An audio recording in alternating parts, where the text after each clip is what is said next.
Tumahimik ka, magsasaka. Sigaw ng hukom na agad nagpalakas ng tawanan sa buong silid ng hukuman. Walang sinuman ang makakapag-isip na ang isang simpleng lalaki ang siyang magbabasa ng batas ng mas tama kaysa sa kahit sinong abogado. Ngunit ang sumunod ay nagdulot ng katahimikan sa lahat. Umalingaw-ngaw ang mga yabag sa marmol na pasilyo ng matandang gusali ng korte.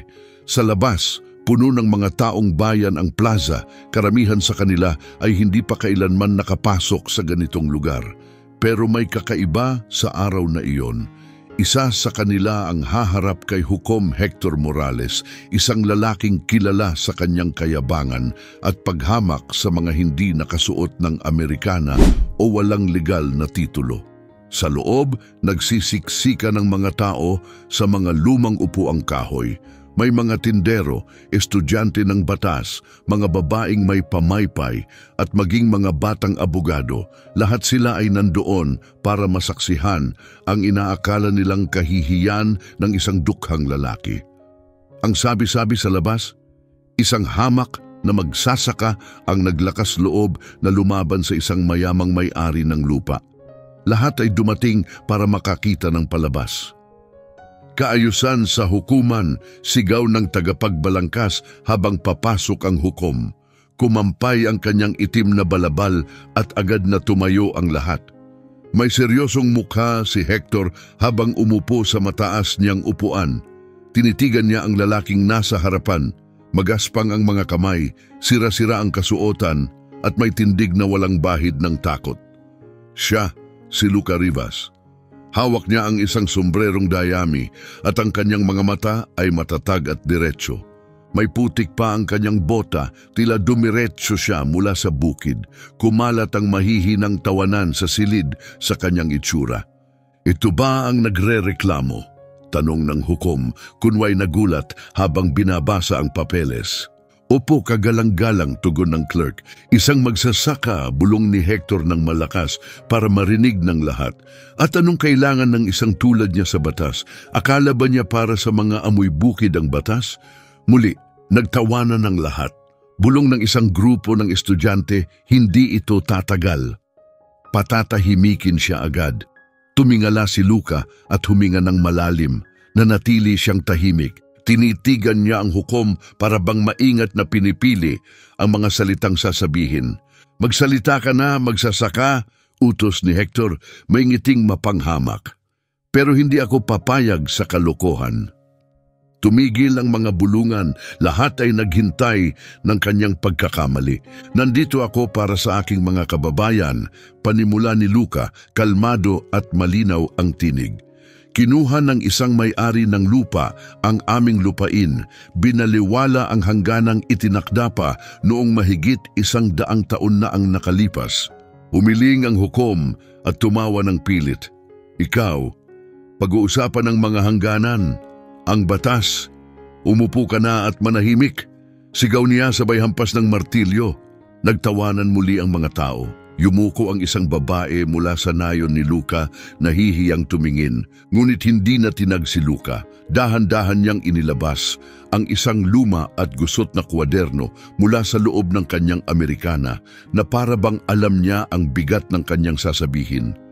Sa buong paggalang, kagalang-galang, sabi niya, may kumpiyansa sa tinig ang Artikulo 247 ng Kodigo sa tubig at lupa noong 1821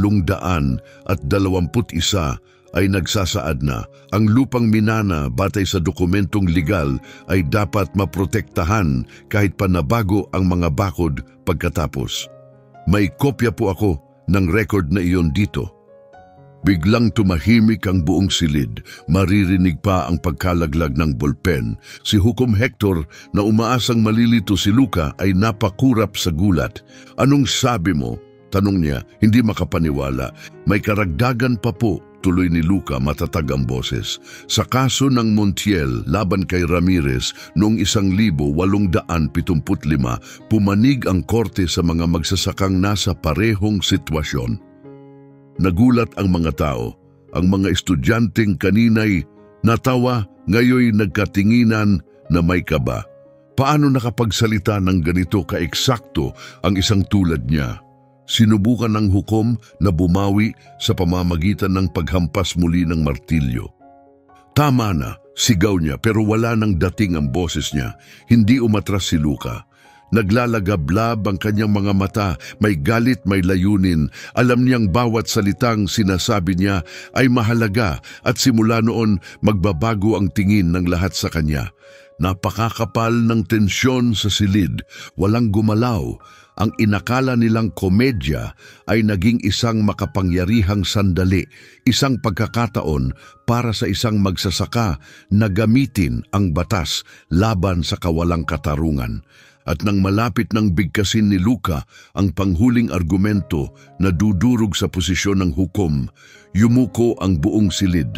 Lahat gustong marinig kung tunay na mapapahiya ng isang hamak ang makapangyarihang hukom. Naglaho ang mga bulungan, walang kumurap. Si Hector na kanina'y kumpiyansa, ngayoy pinagpapawisan sa ilalim ng kanyang itim na balabal. Kinakabog ang mga daliri sa martilyo habang pilit pinananatili ang awtoridad, pero halatang may takot na sa kanyang mga mata. Saan mo nakuha yan? Tanong niya puno ng pagdududa, sabay turo sa lumang kwaderno ni Luca. Itinaas ni Luca ang kwaderno na parang simbolo ng katotohanan. Mula sa mga talaan ng munisipyo, kagalang-galang, gabi-gabi kong binasa, kinopya, at inintindi ang bawat linya. Hindi ako abogado, pero naiintindihan ko ang sinasabi ng batas. Ang simpleng pangungusap na iyon ay tila batong inihulog sa tahimik na tubig. Nagpadala ng pagkabigla sa buong silid. Ang mga estudyanteng kanina'y lumait sa kanya ay napabulong. Paano siya nakakuha ng access sa mga iyon? Hindi ito parang hula lang, para siyang may pinag-aralan. Hinampas muli ng hukom ang martilyo, puno ng inis. Katahimikan sa hukuman, sigaw niya. Pero ngayon, wala na itong epekto. Wala nang tumawa. Lahat ng mata ay nakatutok kay Luca. Ngayon ay may paghanga at respeto. Sa unahan, isang matandang babae ang mahigpit na hawak ang rosaryo. Mahina niyang bulong, hayaan niyo siyang magsalita, pakiusap, hayaan niyo siya. Tinitigan ni Luca ang hukom at huminga ng malalim. Sigaw ka ng sigaw, kagalang-galang. Patuloy mo akong tinatawag na magsasaka na para bang kahiya-hiya iyon. Pero ang lupang sinasaka ko, ang lupang nagpapakain sa amin, ay pinoprotektahan ng mismong batas na dapat mong ipagtanggol. Nagkaroon ng banayad na sagot ang mga tao sa silid.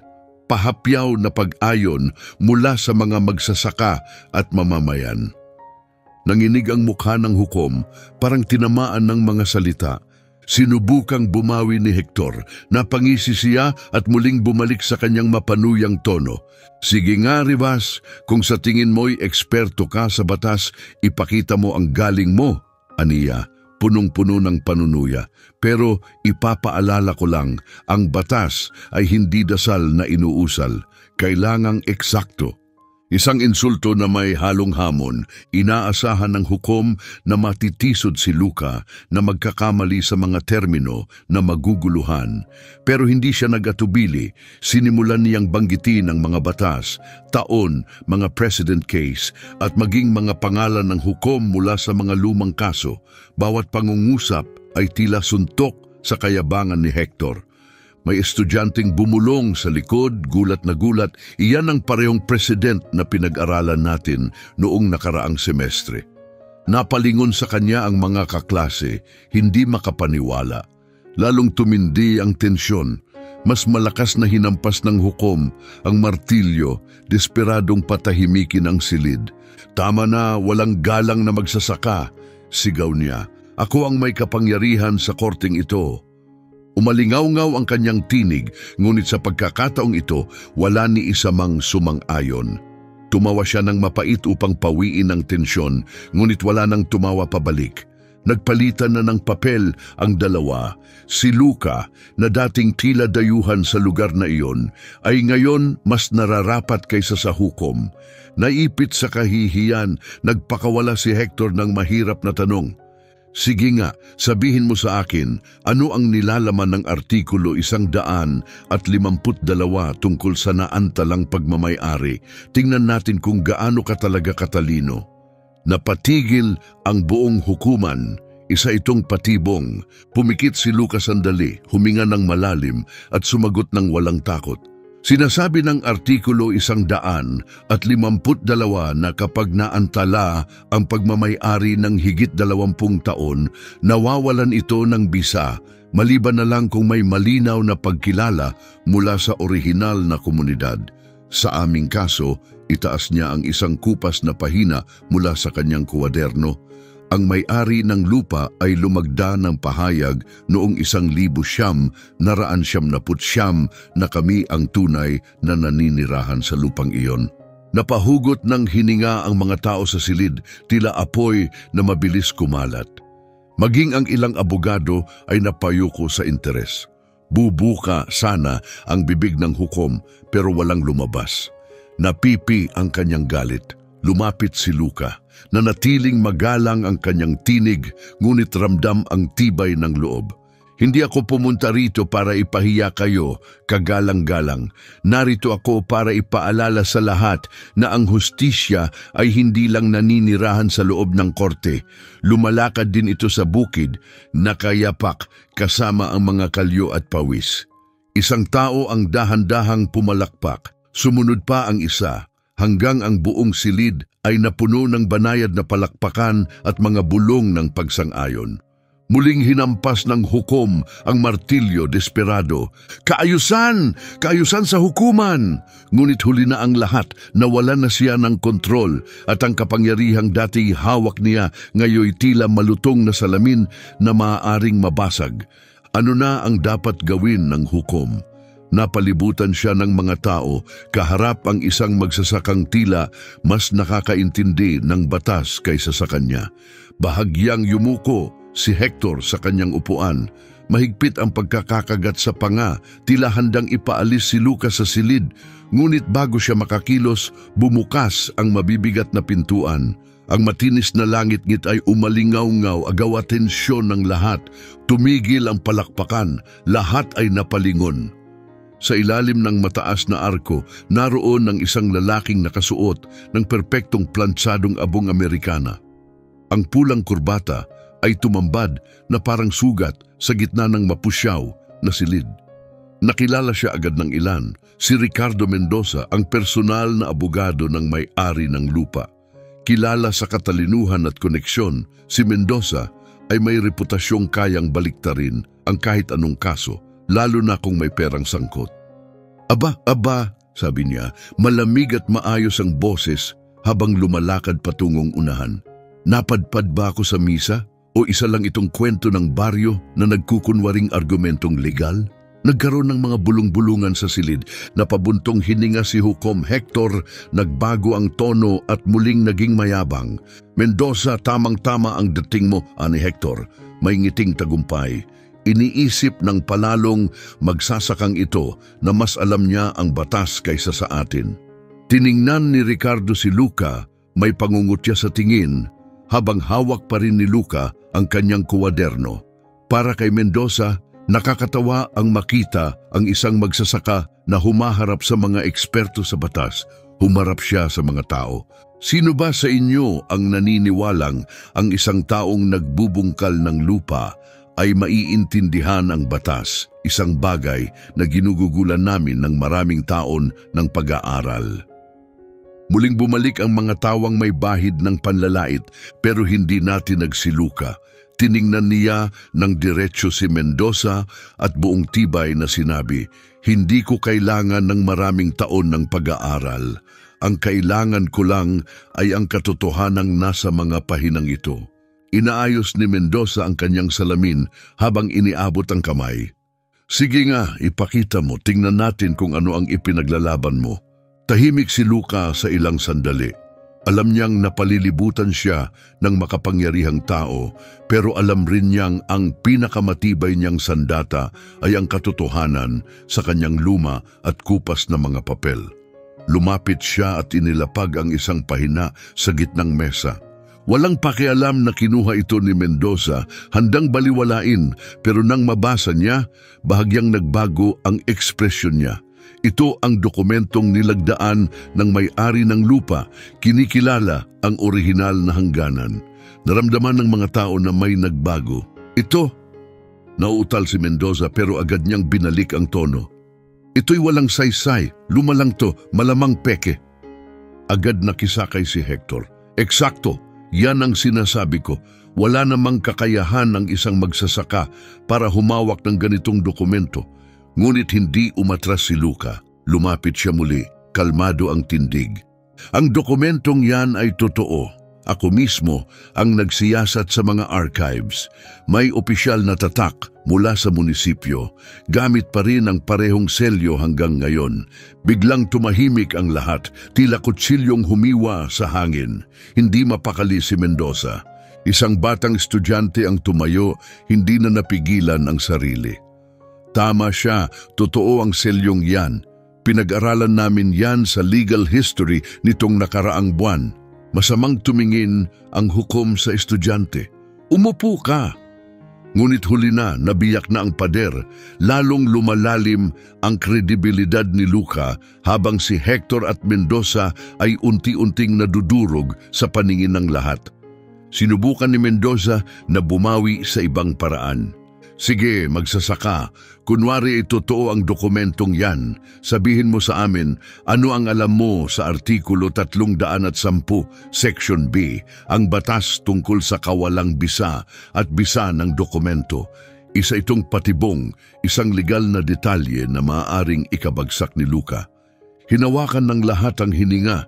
Tumingin si Luca sa kanyang kwaderno. Marahang naghalungkat gamit ang magaspang niyang kamay. Ilang saglit ang lumipas bago niya itinaas ang ulo. Ang Artikulo 310, Section B ay naaangkop lamang kung ang dokumento ay hindi kinumpirma sa mga sumunod na hakbang. Pero narito, itaas niya ang isa pang papel. Ang resibo ng buwis na pinirmahan ng parehong may-ari, binayaran ito batay sa parehong hangganan. Ang aksyon na iyon ang muling nagpatibay sa bisa ng dokumento. Agad ang naging epekto. Napakurap si Mendoza, hindi makapaniwala. Bumukas ang bibig ng hukom pero walang salitang lumabas. Umalingaw-ngaw ang bulong-bulungan sa buong silid. Tinuturuan niya sila pareho. Mas alam pa niya kaysa sa mga profesional. Huminga ng malalim si Mendoza, pilit na pinapanatili ang kanyang composure. Pero sa unang pagkakataon, may bitak na sa kanyang kumpiyansa. Magsasaka, mariing sabi ni Mendoza, mababa at nagbabanta ang boses. Wala kang ideya kung sino ang kalaban mo. Abot na sa sukdulan ang tensyon sa hukuman, ngunit hindi na tinag si Luca. Tinitigan niya si Mendoza at tumugon ng matatag. Alam ko kung sino ang kaharap ko. Mga taong iniisip na mabibili ang hustisya. Pero dito mismo, sa harap ng lahat, patutunayan kong hindi ito nabibili.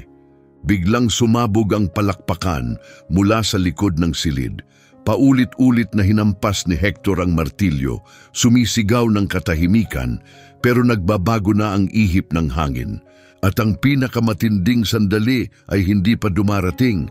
Habang umuugong ang mga bulong-bulungan at umaalab ang tensyon, biglang tumayo ang isang court clerk, hawak ang isang selyadong sobre.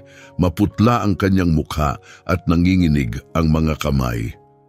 Kagalang-galang, aniya, halos hindi matatag ang tinig, isang kautusan ang kagagaling lang mula sa mataas na hukuman.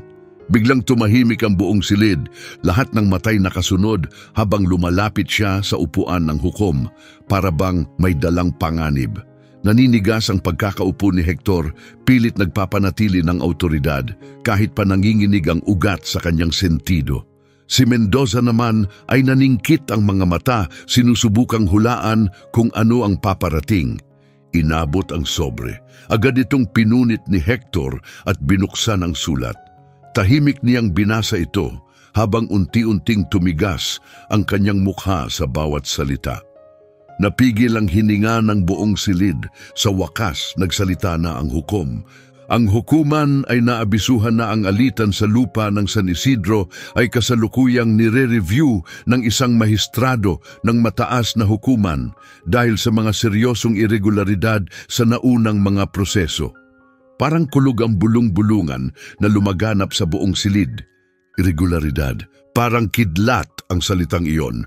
Daan-daang ulo ang sabay-sabay na napalingon sa hukom. Muling hinampas ni Hector ang martilyo, pilit pinipigil ang lumalakas na reaksyon. "Katahimikan! Ako pa rin ang may kapangyarihan dito," sigaw niya, ngunit wala na ang dating bigat ng kanyang tinig. Hindi napigilan ni Luca ang banayad ng ngiting umusbong sa kanyang labi. Nauunawaan niya ang ibig sabihin ng sulat. Lumagpas na ang kaso sa maliit na hukuman na ito. Umabot na ito sa antas na hindi basta-basta matatakpan ng kayabangan at manipulasyon. Ayaw pang sumuko ni Mendoza kaya agad siyang sumingit. "Walang nababago," sigaw niya. "Superbisado man o hindi, nasa jurisdiksyon pa rin tayo ni Hukom Morales." May ilan sa mga nanunood na tumango pero marami ang tila hindi kumbinsido. Ramdam na ramdam ang pagbabago sa paligid. Unti-unting nawawala ang tiwala sa kapangyarihan ng hukuman. Sa pinakadulo ng silid, ang mga magsasaka, ang mga mangangalakal, nagkatinginan na may pag-asa. Ang mga estudyante ng batas ay nagmamadaling magsulat. Sinusulat ang bawat detalye ng isang tagpong hindi na basta simpleng pagdinig, kundi isang makasaysayang sandali. Dahan-dahang tinupi ng hukom ang liham at inilapag ito, walang mabasa sa kanyang mukha. "Magpatuloy tayo," wika niya sa huli, ngunit wala ng kapangyarihan ang kanyang salita. At alam iyon ni Luca. Dahan-dahang huminga ang magsasaka at muling itinaas ang kanyang kwaderno. "Kung maaari po kagalang-galang," anya, "may karagdagang ebidensya po akong nais ipresenta." Agad lumapit si Mendoza, pinutol siya. "Tumututol ako. Ang taong ito ay hindi lisensyadong abogado. Wala siyang karapatang magpresenta ng ebidensya. Wala siyang kwalipikasyon, wala siyang formal na pagsasanay at walang legal na karapatan. Parang taong nalulunod na nakakakita ng lubid, sinunggaban ng hukom ang pagkakataon." Tutol tinatanggap, walang karagdagang ebidensyang papayagan kung wala sa tamang proseso. Sumabog ang silid. Tumayo ang mga tao mula sa kanilang upuan, sumisigaw para sa hustisya. Umalingaw-ngaw ang mga sigaw sa apat na sulok ng hukuman. Kinailangan pang hampasin ng bailiff ang sahig gamit ang dulo ng kanyang baston upang subukang ibalik ang kaayusan. Tinaas ni Luca ang kanyang kamay. Unti-unting natahimik ang silid. Nagsalita siya ng kalmado pero mariin at bawat salita ay parang dagok. "Sinasabi ninyong wala akong karapatan, pero hindi ba't itinatadhana ng saligang batas na bawat mamamayan ay may karapatang ipagtanggol ang sarili, lalo na kung wala silang legal na kinatawan?" Tumahimik ang buong silid. Namulat ang mata ni Mendoza, nanigas ang kamay ni Hector. Artikulo 20, patuloy ni Luca, hindi inaalis ang tingin sa hukom. Maliwanag nitong sinasabi na bawat mamamayan ay may karapatang pakinggan sa sariling pagtatanggol sa harap ng alinmang hukuman. Isinulat iyan sa saligang batas. Isang malalim na katahimikan ang sumunod, walang gumalaw. Hanggang sa unti-unting may mga bulungan, sinundan ng mga pag-ubo ng gulat. At dahan-dahan, muling sumiklab ang palakpakan, mahina sa una, pero unti-unting lumakas hanggang sa naging isang dagundong. Hindi na kontrolado ng hukom ang hukuman. Ang silid ay pagmamay-ari na ng taumbayan. Muling hinampas ni Hector ang martilyo, pulang-pula ang mukha sa galit. "Katahimikan, sabi ko katahimikan," sigaw niya, ngunit wala nang nakikinig. Ang hukuman na minsang kanyang teritoryo, ngayoy nakatuon sa lalaki na may putik sa bota, ang magsasakang nagsalita na parang bihasang hukom. Ramdam ang pagkapit sa pader, nagbago ng taktika si Mendoza. "Sige nga, Rivas," ani niya, may halakhak ng panunuya. "Kung talagang alam mo ang batas, patunayan mo. Magtatanong ako ng isang bagay na kahit ang pinakamagaling na estudyante ay madalas mapatid. Inayos niya ang kanyang kurbata at may dramatikong galaw, inilabas ang isang bitag. Ano ang sinasabi ng batas tungkol sa mga nakatagong easement sa mga rural na lupain kapag pinag-aawayan ang access sa pinagkukunan ng tubig? Tumigil ang mga bulungan, isa iyong patibong, puno ng teknikal na termino. Tumingin si Luca sa kanyang kwaderno. Dahan-dahan niyang nilipat ang mga pahina. Dumaan ang ilang segundo at marami ang napaisip kung ito na ba ang pader na hindi niya kayang akyatin. Ngumiti si Mendoza, puno ng kumpiyansa. Kita niyo, gumuho na ang palabas ng magsasaka. Lahat ito'y pa-show lang. Ngunit pagkatapos ay tinaas ni Luca ang kanyang ulo. Ang kanyang tinig ay umalingaw-ngaw, malinaw at matatag. Sinasabi ng batas na walang karapatang pangtubig kahit anong easement ang maaaring manaig sa makasaysayang paggamit ng isang lokal na komunidad, maliban kung may formal na kasunduan na nilagdaan ng lahat ng partido. Sa kaso namin, itaas niya ang isa pang dokumento. Wala ni isang kasunduang ganoon ang kailanman ginawa. Agad ang naging epekto. Nagulat ang lahat na puno ng hinggal ang silid. Nagsimulang pumalakpak ang mga estudyante ng batas. Tumayo ang mga kababaihan mula sa baryo bilang suporta at maging ang ilang opisyal ng korte ay nagkatinginan, hindi makapaniwala. Muling hinampas ng hukom ang martilyo pero nilamon ng kaguluhan ng kanyang tinig. Si Mendoza, na ngayon lang natahimik sa buong karera niya, ay walang maisagot. At sa gitna ng kaguluhan lumapit si Luca. Nakatuon ang kanyang tingin sa upuan ng hukom. Nang muli siyang nagsalita, pumailan lang ang kanyang tinig sa lahat ng ingay, may lakas na hindi mapapantayan. Ngayon, hindi lang ako ang nagsasalita. Nagsasalita ako para sa bawat magsasakang pinatahimik, kinutya at pinaalis sa sariling lupa. Kung gusto niyong patahimikin ako, kailangan niyong patahimikin kaming lahat. Sumabog ang silid sa napakalakas na palakpakan. Mabilis na tumayo si Hukom Hector, baluktot ang mukha sa galit at pagkabigla. Pero bago pa siya makapagsalita, isang bagong tinig ang bumasag sa kaguluhan. Malalim, matatag, nagmula sa likuran ng silid. Kaayusan! Sabay-sabay na napalingon ang lahat. May lalaking lumitaw mula sa likurang hanay. Mabagal at tiyak ang bawat hakbang. Nakaitim siyang Amerikana, pilak ang buhok at matalim ang tingin. Wala siyang suot na balabal ng hukom, pero ang gintong badge sa kanyang dibdib ang nagsabi ng lahat. Isa siyang mahistrado mula sa mataas na hukuman. Agad na natahimik ang lahat, parang may tabing na biglang ibinaba sa buong silid. Namutla si Hector. Napatayo si Mendoza, tila nanigas. Hawak pa rin ni Luca ang kanyang kwaderno. Sa dibdib, huminga siya ng malalim. Tahimik na naglakad ang mahistrado sa gitna ng silid. Umaling-awngaw ang kanyang mga yabag sa sahig habang kusa siyang pinadaan ng mga tao. Nang marating niya ang harapan, huminto siya sa tapat ng hukuman at hinarap si Judge Morales. Judge Morales, wika niya, kalmado ngunit matatag. Nakarating sa akin ang seryosong mga alalahanin ukol sa paghawak mo sa kasong ito. At ngayon, matapos ko itong masaksihan, masasabi kong totoo ang mga alalahaning iyon. Walang gumalaw, napalunok si Hector. Kagalang-galang ako. Sinunod ko lang ang proseso. Pautal niyang sabi. Itinaas ng mahistrado ang kamay, pinutol siya. Ang nakita ko ngayon ay hindi proseso, mariing sabi niya. Isa itong palabas at mas masama pa, isang palabas na hindi umiikot sa katotohanan kundi sa pangahamak. Umalingaw-ngaw ang bulungan sa hukuman. Sa hanay ng mga magsasaka, unti-unting lumitaw ang mga ngiting may pag-asa. Si Luca kahit pinipilit manatiling kalmado ay nakaramdam ng kumikislap na pag-asa sa kanyang dibdib. Humarap sa kanya ang mahistrado, matatag ang tinig. At ikaw, Rivas, wika niya, sapat na ang narinig ko para malaman kong hindi ka basta-basta narito. Pero kailangan kong itanong, ikaw ba mismo ang nag-aral ng lahat ng batas na iyon?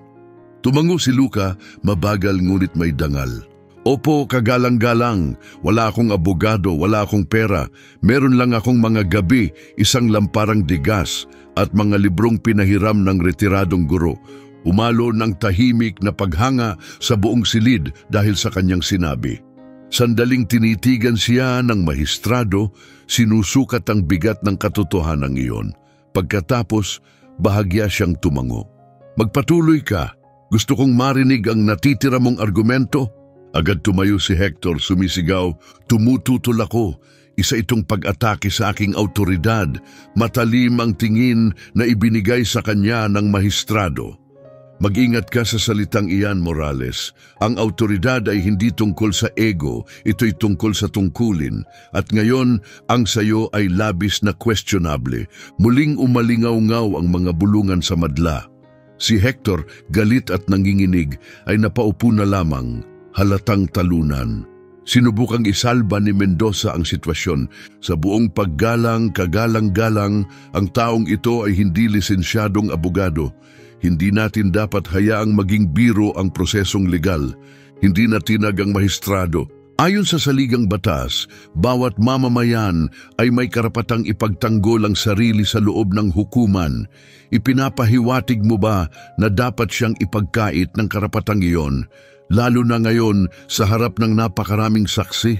Hindi na nakaimik si Mendoza, wala siyang masabing hindi maglalantad ng sarili niyang pagkukunwari. Ramdam ni Luca ang momentum at lumapit. Kagalang-galang dala ko ang mga patunay na nilabag ng hasyenda ang makasaysayang hangganan ng aming lupa, mga dokumento, record at testimonya. Kung papayagan ninyo, handa na akong ipresenta ang lahat ngayon. Muli siyang tinanguan ng mahistrado, matatag, payak. Ipagpatuloy mo. Binuksan muli ni Luca ang kanyang kuwaderno at nagsimulang bumasa ng malakas. Binanggit niya ang mga lumang batas, mga nakalimutang kaso at ipinresinta ang mga dokumentong kinopya niya mismo.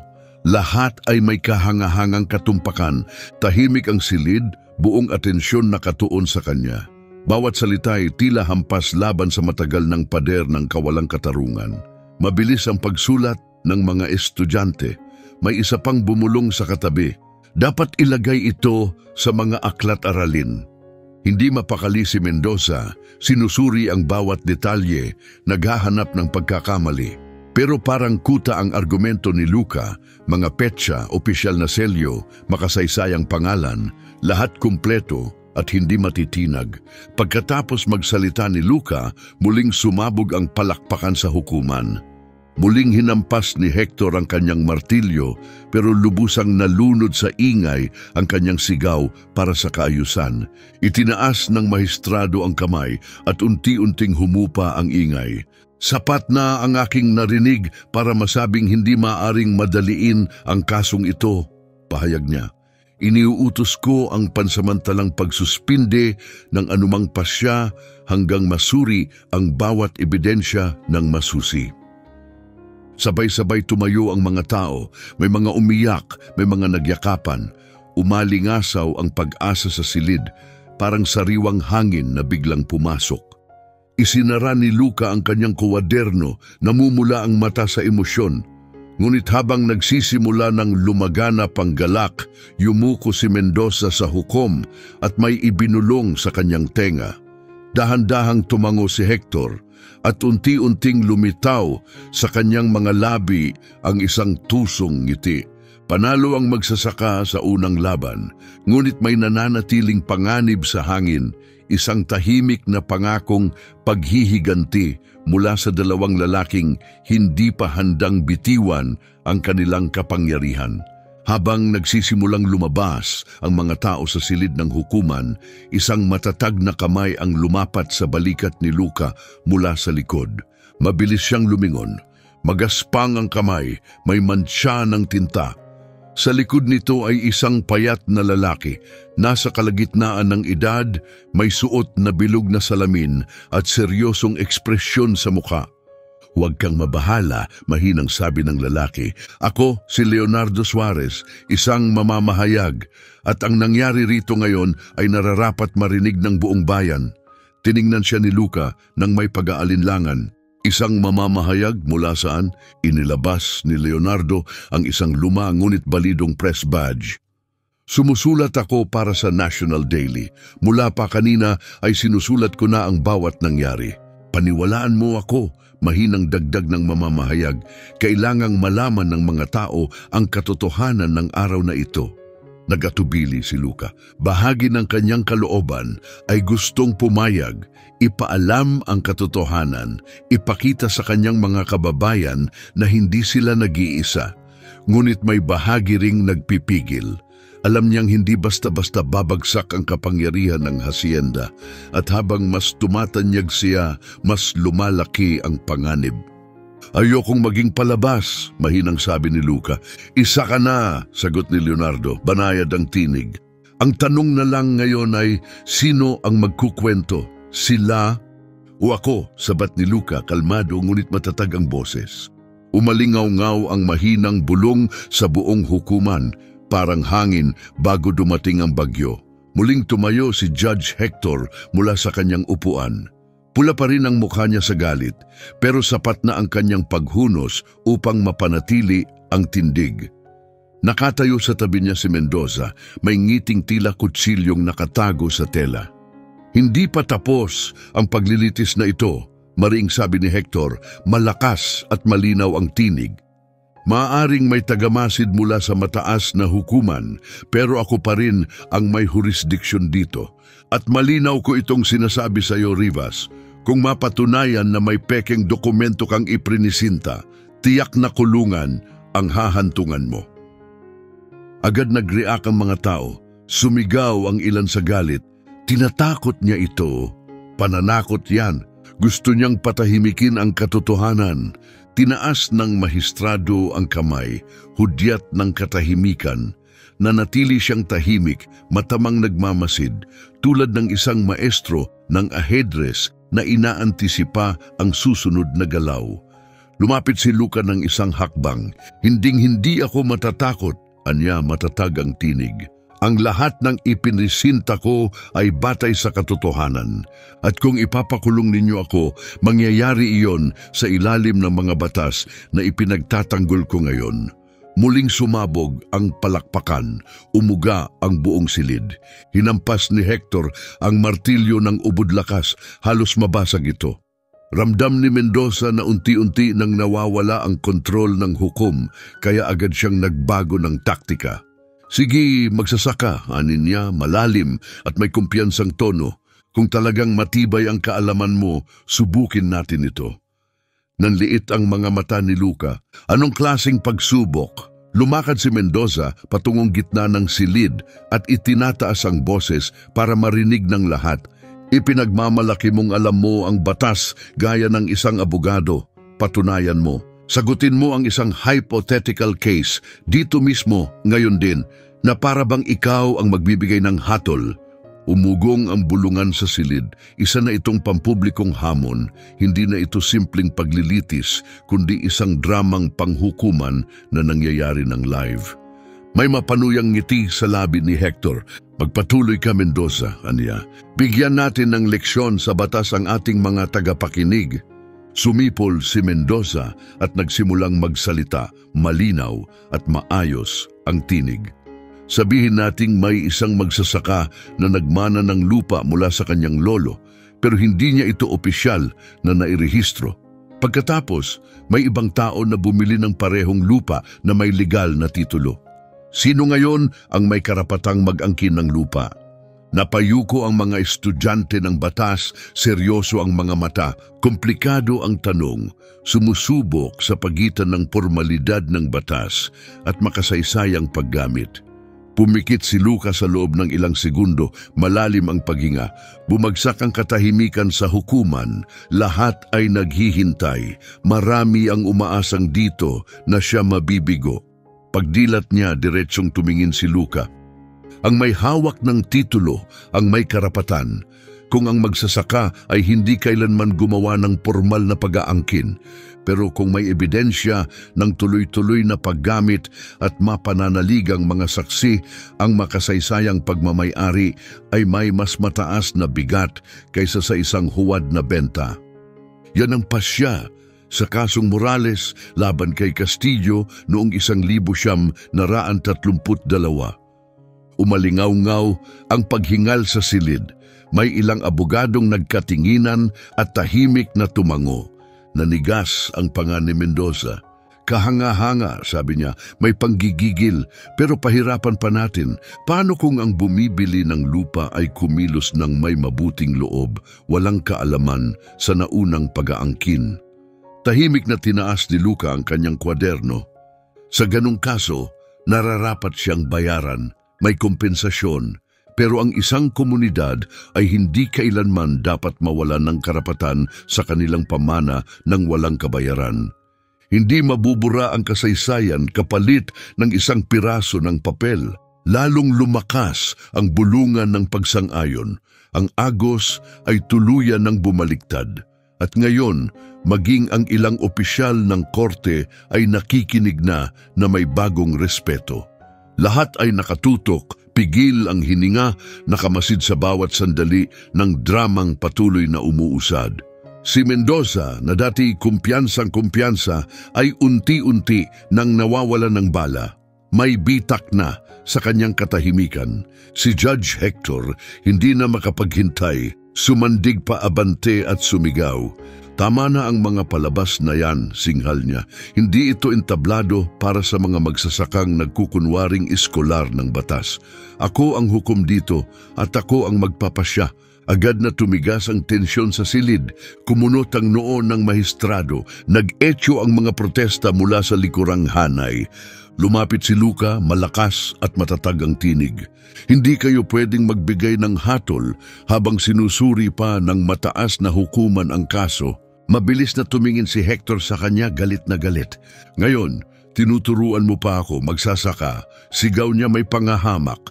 Sinamantala ni Mendoza ang pagkakataon. Mabilis niyang hinugot mula sa kanyang maletang pambatas ang isang maayos na natiklop na dokumento. Itinaas niya ito upang makita ng lahat. Tingnan natin kung paano niya ipapaliwanag ito, aniya, puno ng kumpiyansa. Narito ang isang kontrata na pirmado mismo ng kanyang lolo na voluntaryong isinusuko ang anumang pagangkin sa lupang pinag-aawayan. Parang malamig na hangin ang biglang dumaan sa silid ng hukuman. Napatagil ang mga tao, biglang naging alerto at balisa.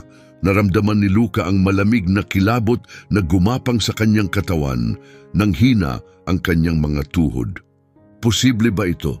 Talaga bang pirmado ng kanyang lolo ang ganong dokumento? Dahan-dahang binuksan ni Mendoza ang papel, dramatiko, para bang isang salamangkero na ilalabas na ang huling baraha. Umangat ang ngiti sa labi ni Judge Hector, ngiting puno ng kasiyahang mapanghamak. Pinikit naman ng mahistrado ang mga mata, mabigat ang pagtingin sa bawat kilos. Nanatiling nakatayo si Luca, mabilis ang tibok ng puso. Alam niyang isang pahinang iyon ang maaaring magbago ng lahat. Kumaskas ang kontrata sa mga kamay ni Mendoza para bang watawat ng tagumpay. Bahagyang tinapik ni Hector ang martilyo, tila nag-e-enjoy sa huling dagok. Narito na, malakas na pahayag ni Mendoza, isang pirmadong kontrata. Ang lolo ng taong ito, si Giovanni Rivas, ay voluntaryong tinalikuran ng lahat ng karapatan sa lupa.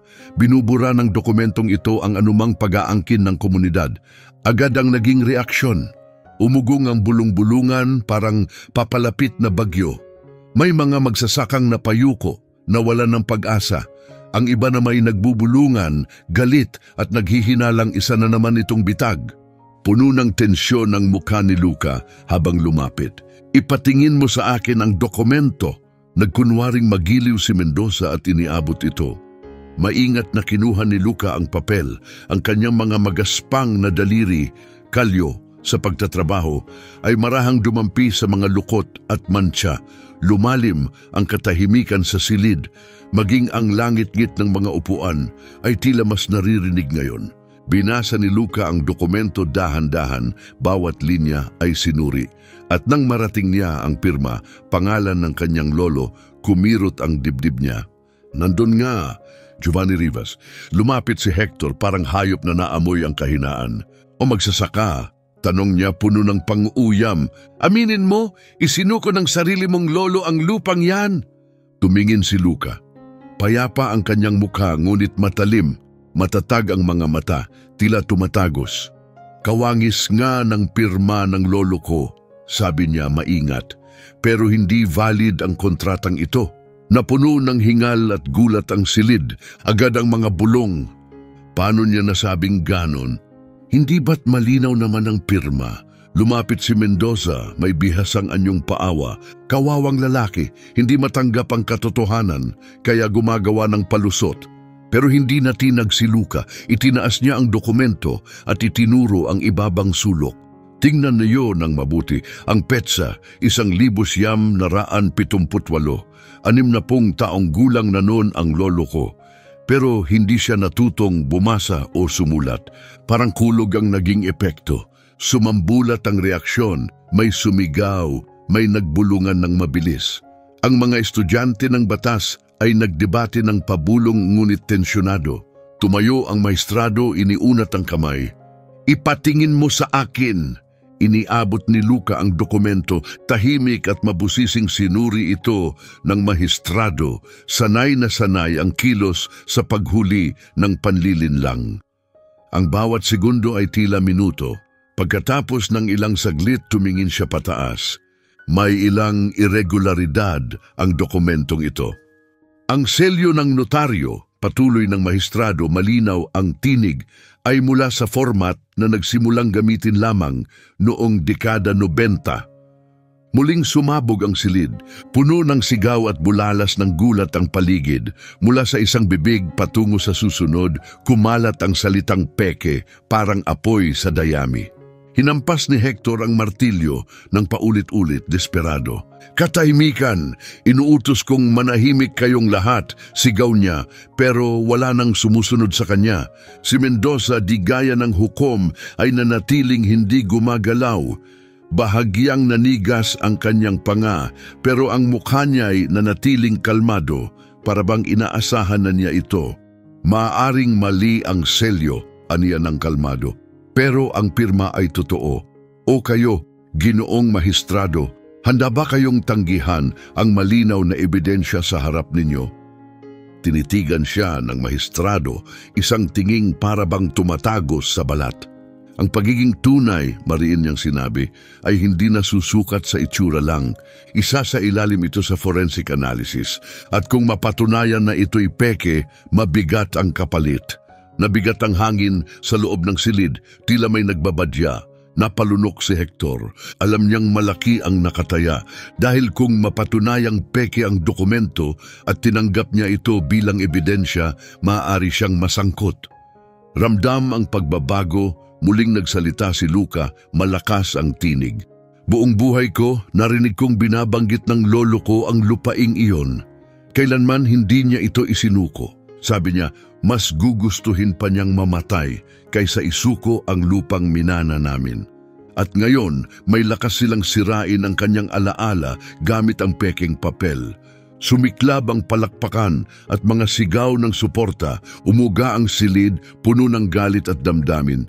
Tinaas ni Mendoza ang mga kamay, pilit pinapakalma ang sitwasyon, ngunit ang dating kumpiyansang ngiti niya ay unti-unting naglalaho.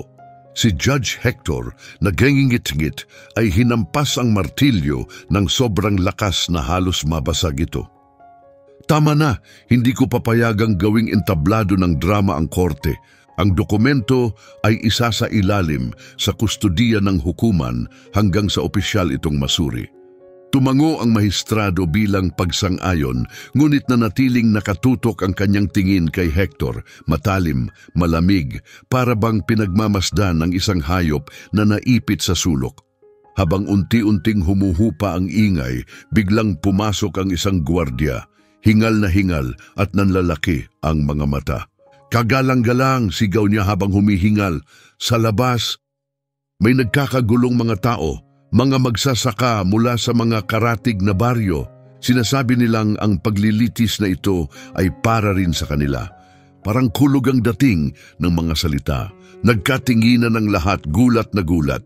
Nanlamig ang mukha ni Hector. Nangiwi si Mendoza.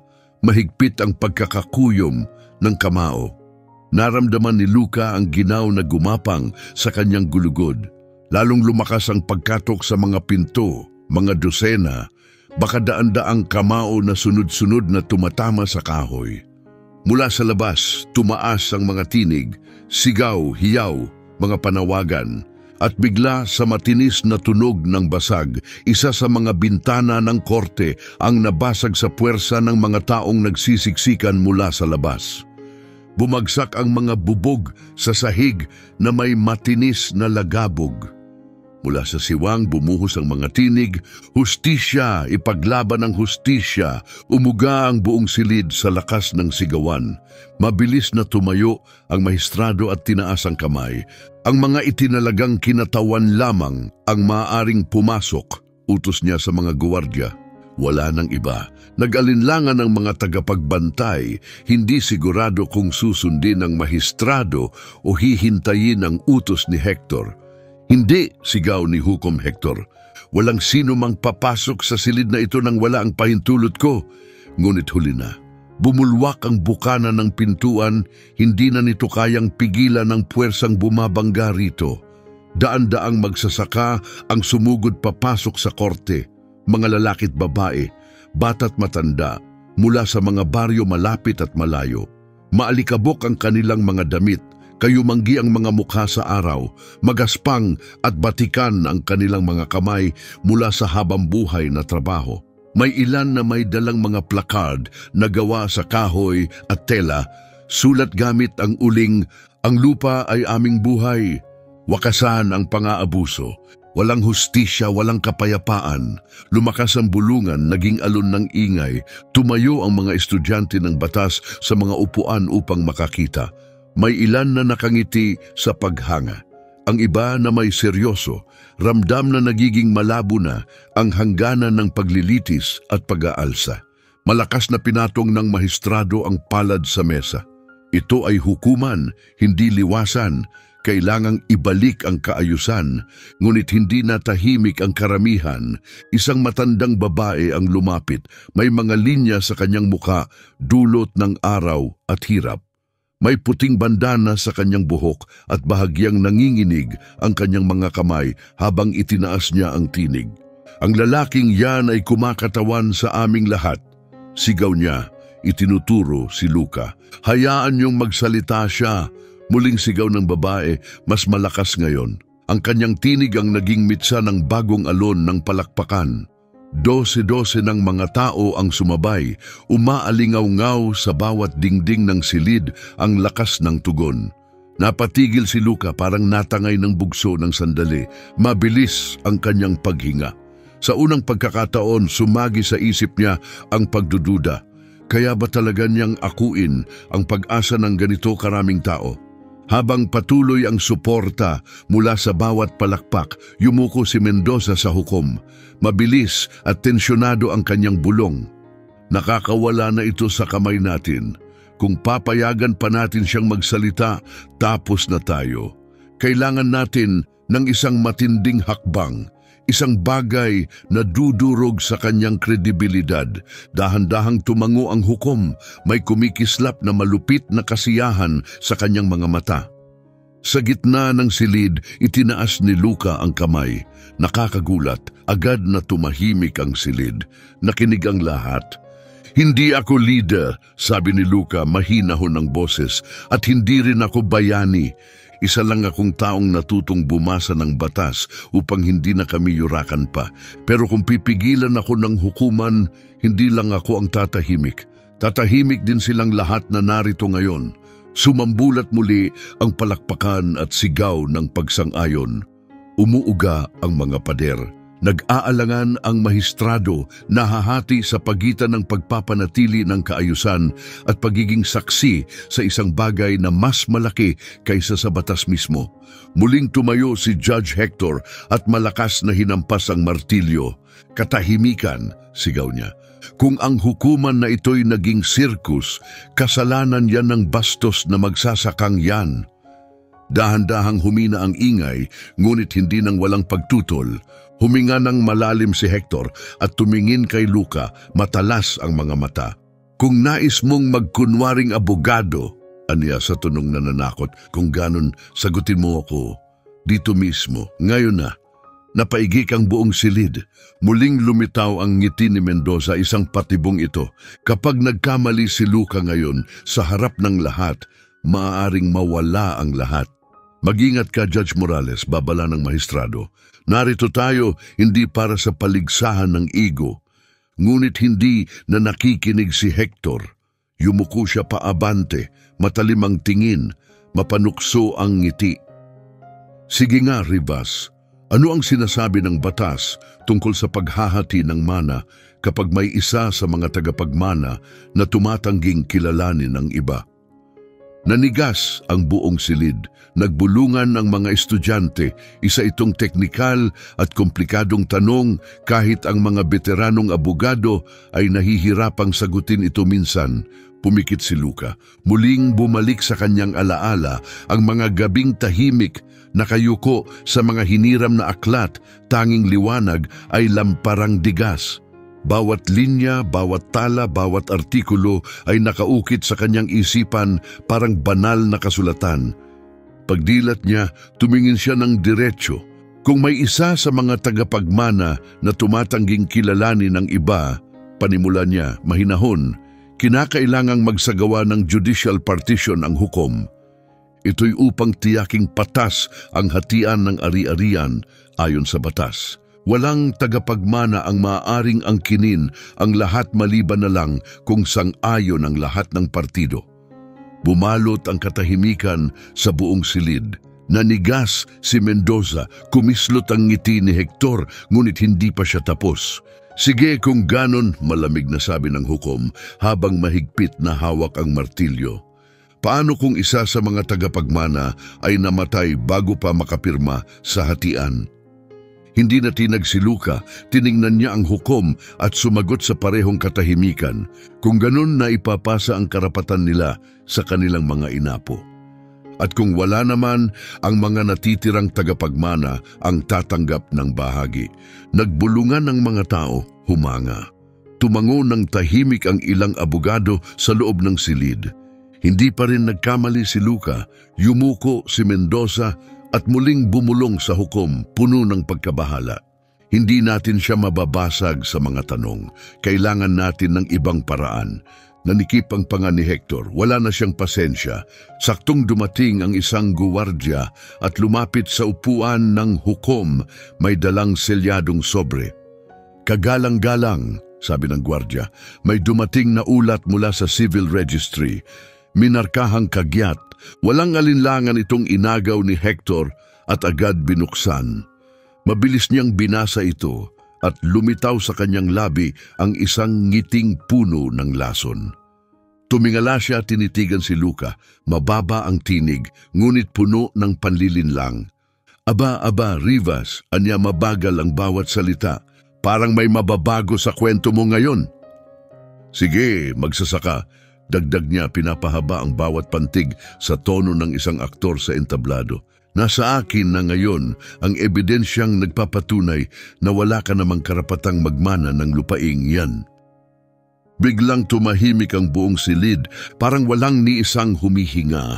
Nanginig ang panganan ni Luca, ramdam niya ang pagyanig sa ilalim ng kanyang mga paa. Itinaas ni Judge Hector ang dokumento, parang watawat ng tagumpay. Ang kanyang ngiti ay mapanghamak, sinasamsam ang bawat segundo ng katahimikan. Ayon sa civil registry, wika niya ng malakas, ang lolo ng lalaking ito ay kailanman hindi nagsumite ng formal na record na may kinikilalang mga lehitimong inapo.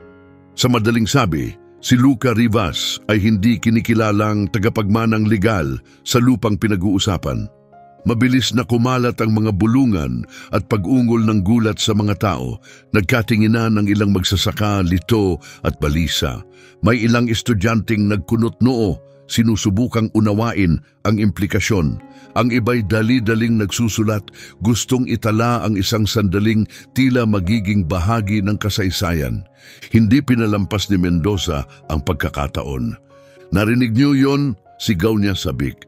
Isa siyang huwad, hindi lang dito sa korte, kundi sa kabuuan. Wala siyang karapatang lumaban dito. Sumambulat ang mga tinig sa silid. May sumisigaw ng suporta kay Luca, may nagduda sa kanya. Lumakas ang kaguluhan, parang apoy na hindi na mapigil. Malakas na pinukpok ng mahistrado ang mesa. Kaayusan! Sinabi kong kaayusan! Pero hindi na naghintay si Judge Hector na tumahimik ang lahat. Sapat na ito para mawalan siya ng karapatang lumahok. Ipalabas siya kaagad. Agad lumapit ang mga bailiff kay Luca. Mahigpit niyang niyakap ang kanyang kwaderno sa dibdib. Hindi inaalis ang tingin sa hukom. Mabilis ang tibok ng puso niya, pero may apoy ng pagtutol na biglang sumiklab sa kalooban. Sandali lang, sigaw niya, matatag at buo ang boses. Umingay ang kanyang tinig sa buong silid. Napatigil ang mga bailiff, gulat. Lahat ng matay tumuon sa kanya. Huminga ng malalim si Luca at nagsalita ng malinaw. Hindi nagparehistro ang lolo ko ng mga inapo dahil hindi siya kailanman nagtitiwala sa mga institusyong lagit-laging pinapanigan ang mga makapangyarihan. Pero ang kakulangan sa papel ay hindi kayang burahin ang dugong nananalaytay sa aking mga ugat. May banayad na alon ng pagsang-ayon mula sa madla. Mula sa likuran sumigaw ang isang matandang babae. Apo ni Giovanni Rivas, ang binatang yan. Kilala ko siya mula pagkabata. Sumunod pa ang isa. Nakita ko siyang nagtatrabaho kasama ang lolo niya mula pa noong bata pa siya kahit hindi pa marunong humawak ng pala. Itinaas ng mahistrado ang kamay, hudyat ng katahimikan. Mahalaga ang testimonya ng komunidad, hindi lang sa nawawalang papel na susukat ang lahi. Namutla si Judge Hector kahit pilit pa rin niyang panatilihin ang ayos. Hindi sapat ang ebidensyang yan, mahinang bulong niya. Muling binuksan ni Luca ang kanyang kwaderno at maingat na kinuha ang isang maitim na papel. Pero may ebidensya ako, anya ng mariin. Nanliit ang mga mata ni Mendoza. Anong klaseng ebidensya? Dahan-dahang binuklat ni Luca ang papel. Isa itong dilawang sulat, isinulat sa nanginginig pero nababasang sulat kamay. Ang sulat na ito ay mula sa lolo ko. Isinulat niya ito sa huling mga buwan ng kanyang buhay. Dito, isinulat niya kung paano niya akong tinuruan alagaan ang lupa at kung paanong umaasa siyang ako ang magpapatuloy magprotekta sa lupang buong buhay niyang pinag-alayan. Muling tumahimik ang hukuman, parang sama-samang huminto sa paghinga ang mga magsasaka. Humiling ang mahistrado na makita ang sulat. Maingat itong iniabot ni Luca. Tahimik na binasa ito ng mahistrado, tapos ay tumingin pataas. Ang sulat kamay ay tila mula sa isang matandang lalaki. Ang petsa ay tugma sa panahon ng sinasabing pagtalikod sa karapatan. Mabigat ang presensya ng sulat. Maaaring ito ang bumaligtad sa lahat. Lumapit si Mendoza, halatang balisa. Tumututol ako, walang notaryo ang sulat na yan. Isa lang yan sa mga bagay na emosyonal, sabay irap ni Mendoza. Tinitigan siya ng mahistrado, matalim. Maaaring ganon, sagot niya. Pero kahit ang alaala ay makapangyarihan, kapag isinusulat ng isang taong buong buhay, ay inialay sa lupaing minahal niya. At ang kalooban ng isang tao ay may bigat, legal at moral. Sumambulat ang palakpakan ng mga magsasaka. Muling pinukpok ng hukom ang martilyo, halos wala ng epekto. Bawat hampas ay tila nagpapaliit sa kanyang presensya, nalulunod sa bugso ng damdamin ng mga tao. Muling nagsalita si Luca, malakas at walang pag-aalinlangan. Hindi kailangan ng lolo ko ng notaryo para ipakita ang pagmamahal niya sa lupang ito. Ang buong buhay niya ang pinakataus-pusong pirma na maiiwan niya. Mabagal na tumango ang mahistrado, tila may tinamaan sa kanyang kalooban ang mga salitang iyon. Desperado na si Hector, naghahanap ng bagong taktika. Huminga siya ng malalim, saka bumaling sa ibang direksyon. Kung ganon, aniya, ituloy natin ito. Kung talagang siya ay tagapagmanang lehitimo, patunayan niya ito gamit ang hindi mapapabulaan ng ebidensya, mga pagsusuri sa dugo, legal na dokumento, opisyal na sertipiko. Ano, magsasaka? Kaya mo ba talagang ipakita ang mga yon? Isang tensyonadong katahimikan ang bumalot sa silid. Parang punyal ang tumama ng tanong. Ibinaling ni Luca ang tingin sa sahig. Wala siyang mga dokumentong iyon. Hindi niya kayang bayaran ang mamahaling pagsusuri o proseso sa korte na pangisi si Mendoza. Katulad ng inaasahan ko, wala kang papeles o yaman kaya walang saysay ang mga salita mo. Tahimik na kaba ang nagsimulang kumalat sa loob ng hukuman. Ang pag-asang unti-unting nabubuo ay biglang nanghina. Pinisil ni Luca ang kanyang mga kamao, pilit naghahanap ng paraan para lumaban. Pagkatapos, mula sa gilid ng mga taong sumisilip sa nabasag na bintana, isang tinig ang biglang umalingaw-ngaw, malakas at hindi inaasahan. Ako ang magbibigay ng patotoo. Sigaw ng isang matandang lalaki habang lumalapit hanggang makita siya ng lahat. Ang kanyang mukha ay may bakas ng panahon, ngunit ang kanyang presensya ay nag-utos ng respeto. Lahat ng mata ay lumingon sa kanya. Napatitig ang hukom, hindi makapaniwala, nanigas ang mukha ni Mendoza at huminto sa tibok ang puso ni Luca dahil ang nagsalita ay walang iba kundi ang dating notaryo ng bayan. Lumakas ang mga bulungan puno ng pagkagulat. Dahan-dahan siyang lumapit nakasandal sa kanyang lumang tungkod. Sa kabila ng kanyang edad, bawat hakbang niya ay nagpapaalala sa lahat ng autoridad na minsan niyang taglay sa silid na iyon. Si Don Mateo Ortega, bulong ng ilang magsasaka, ang notaryo ng bayan. Akala ng marami matagal na siyang wala. Itinaas ni Mateo ang kamay, senyalis na gustong manahimik ang lahat. Bagamat may bigat na ang kanyang tinig, malinaw at matatag pa rin ito. Buhay pa ako at habang ako'y humihinga, hinding-hindi matatatakan ng kasinungalingan ang katotohanan. Mabilis na tumayo si Hukom Hector, halatang balisa. Walang kabuluhan to. Wala siyang karapatang nandito. Ngunit itinaas ng mahistrado ang kanyang kamay para siya'y pigilan. Pakinggan natin siya. Kahit retirado, mabigat pa rin ang patotoo ng isang notaryo. Lumapit si Mateo sa gitna ng silid, huminto sa harap ng lahat. Tiningnan niya si Luca na may halong kabaitan at kabigatan. Kilala ko ang lolo mo, hiho. Hindi lang siya isang magsasaka, isa siyang taong may dangal. At personal kong nakita na hinding-hindi siya pumirma sa kahit anong papeles para isuko ang kanyang lupa. Bumilis ang mga reaksyon sa loob ng korte, parang apoy na kumalat sa tuyong damo. Pinisil ni Mendoza ang kanyang panga. Hindi yan sapat na ebidensya, matalim niyang sabi. Isa kang matandang retirado, maaaring mahina na ang alaala mo. Hindi natinag si Mateo. Kalma niyang inabot ang kanyang bag at kinuha ang isang lumang itim na kwaderno. Bahagyang nanginginig ang kanyang mga kamay, ngunit matatag ang kanyang mga mata. Ito ang personal kong logbook. Lahat ng dokumentong hinawakan ko ay nakatala rito at malinaw na nakasulat dito. Hindi kailanman pinirmahan ni Giovanni Rivas ang pagsuko sa lupa. Agad tumayo ang mahistrado. Patingin, sabi niya. Ipinatong ni Mateo ang kwaderno sa gitnang mesa. Agad itong binuksan ng mahistrado, mabilis na binuklat ang mga pahina. Mabilis niyang sinuri ang bawat linya ng maayos, ngunit lipas na sulat kamay. Tahimik ang lahat, walang kumikibo, halos walang humihinga. Pati mga estudyante ng batas ay yumuko upang silipin.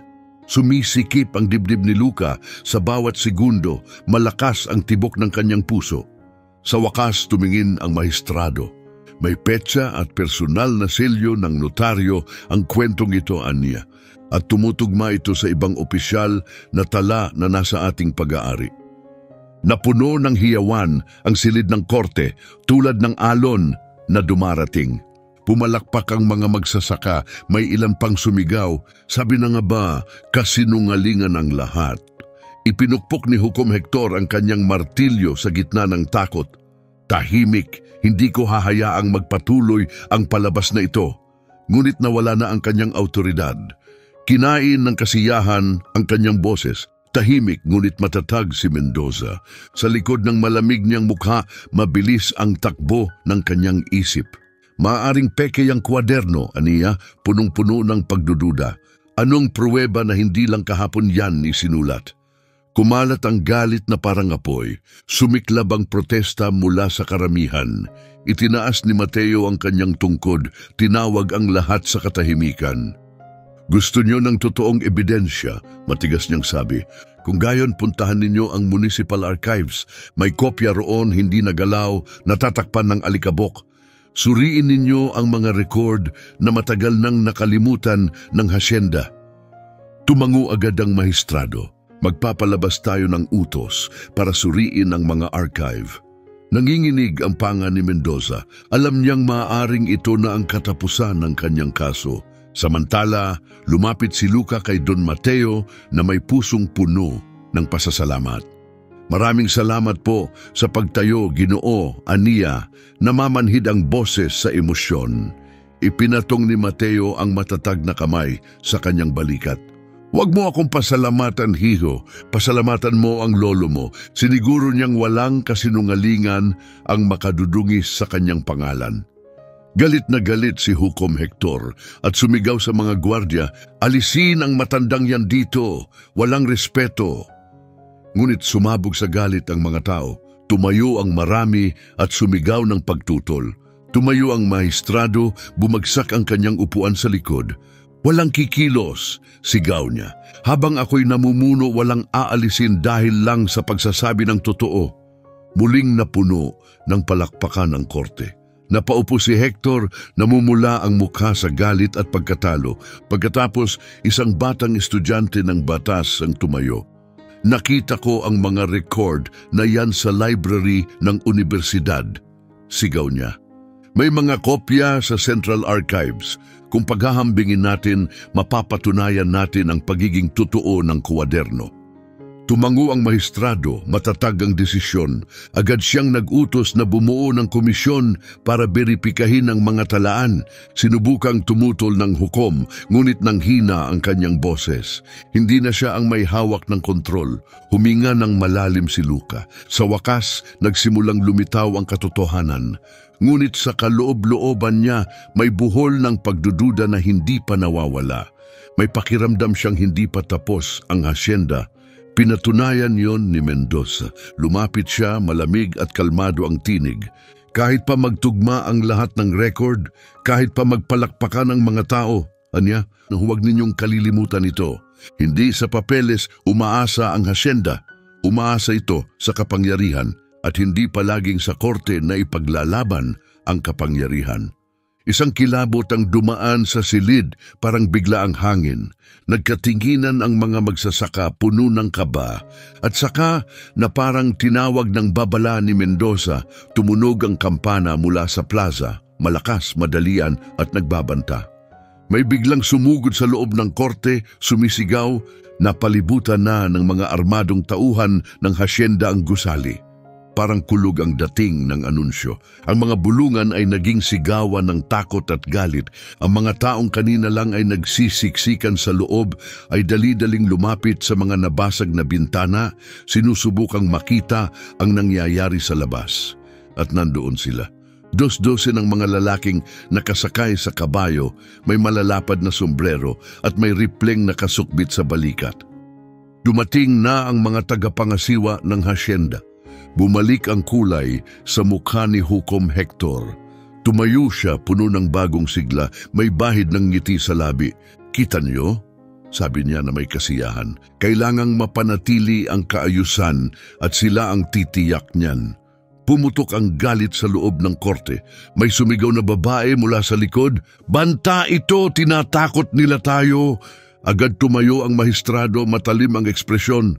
Kapag pumasok ang mga yan na may dalang armas, tahasang paglabag sa batas iyon, hindi takot ang mamumuno sa korte na ito. Si Mendoza, nananatiling kalmado, muling lumapit. Wala naman nagsabing papasok sila, aniya na parang walang bahid ng gulo. Nakatayo lang sila sa labas, nagbabantay sa interes ng kanilang pinaglilingkuran. Nagliyab ang galit, nagprotesta ang mga magsasaka, marami ang nagtaas ng kamao, nagkatinginan ng mga estudyante ng batas, hindi alam ang gagawin. Ang ilang clerk ay nag-impeke ng mga dokumento, nanginginig ang mga kamay, tila naghahanda sa pinakamasama. Sa gitna ng lahat na natiling nakatayo si Luca, humihinga ng malalim. Naiintindihan niya ito ang huling sandata ng hasyenda, pananakot gamit ang puwersa.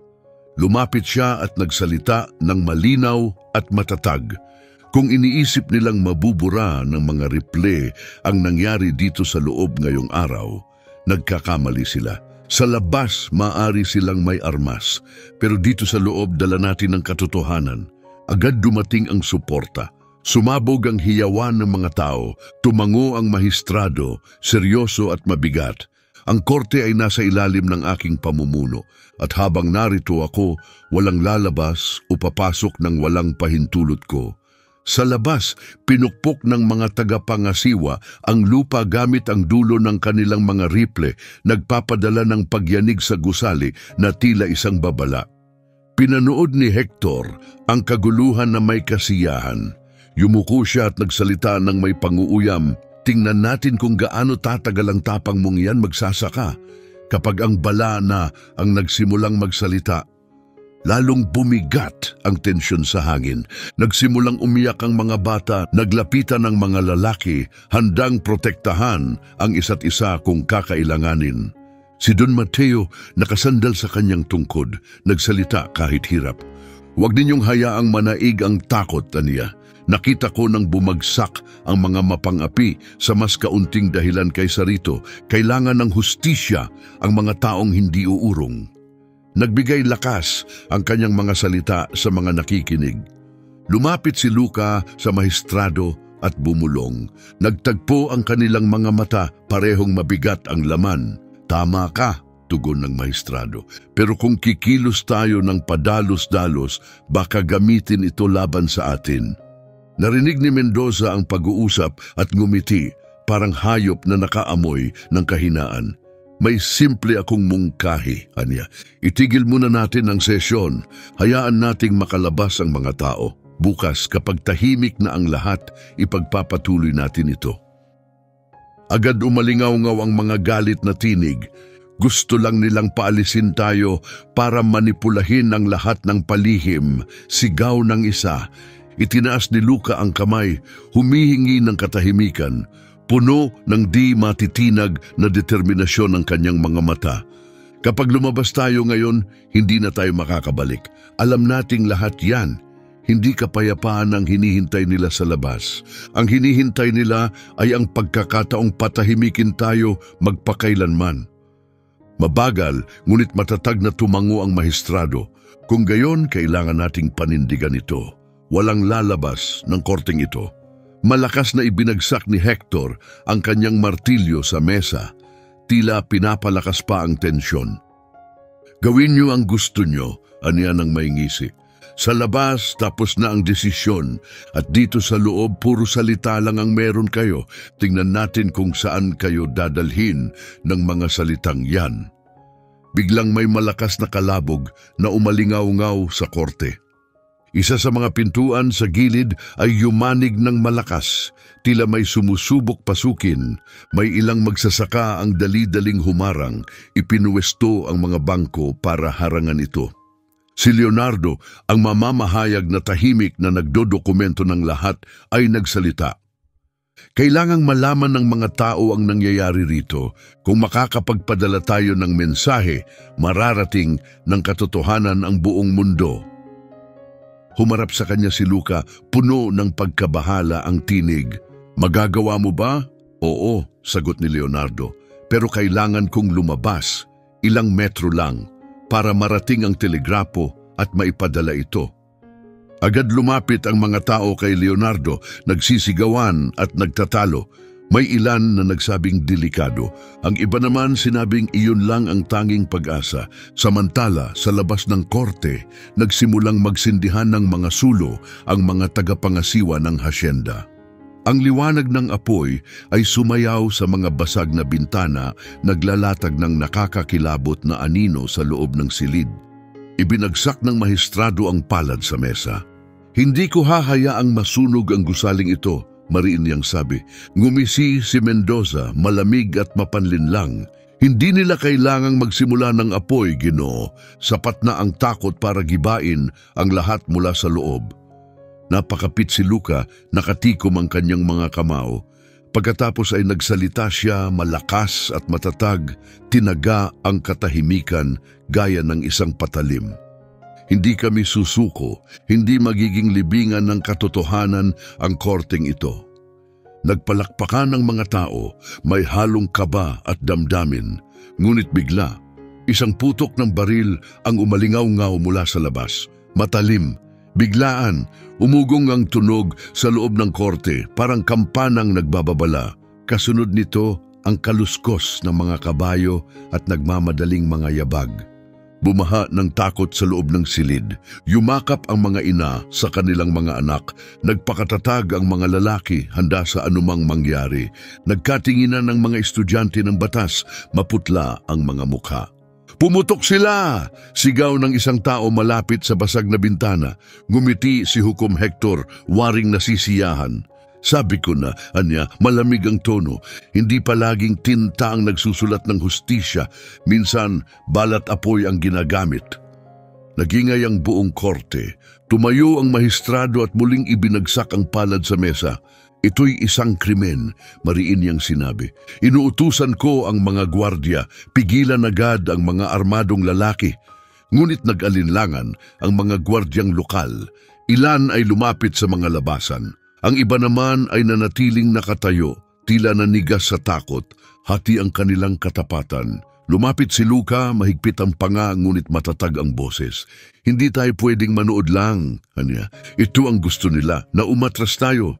Pero kung susuko tayo ngayon, mawawala lahat ng ating ipinaglaban.